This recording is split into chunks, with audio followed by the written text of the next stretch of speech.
স্থায়ীভাবে মাদকের অবাধ ব্যবহার এবং মাদক নির্মূল করতে মাদকের সরবরাহ উৎস খুঁজে বের করতে হবে। রাজধানীর সিডা মিলনায়তনে মাদকাসক্তি অপরাধ নাকি মানসিক রোগ শীর্ষক সেমিনারে মাদকদ্রব্য নিয়ন্ত্রণ অধিদপ্তর, আইন শৃঙ্খলা রক্ষাকারী বাহিনী সহ দেশের সব সচেতন নাগরিককে মাদকের বিরুদ্ধে অবস্থান গ্রহণ করার আহ্বান জানান স্থানীয় সরকার মন্ত্রী মোহাম্মদ তাজুল ইসলাম।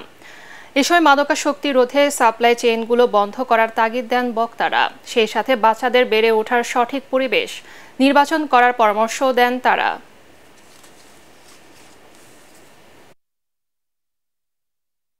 আমার কমিটমেন্ট রিকোয়ার, এই কমিটমেন্টটা আমি নিই, আপনি নেন, সবাই নেন, সমাজের মধ্যে সচেতনতা সৃষ্টি করেন। সমাজের পরিবর্তনের জন্য আমরা সবাই মিলে একসাথে কাজ করলে আমরা কিন্তু একটা পরিবর্তনের স্বপ্ন দেখতে পারি, এবং সেই স্বপ্নটা হয়তো এক্ষুনি পূরণ না হোক, কিন্তু সময়ের ব্যবধান হবে।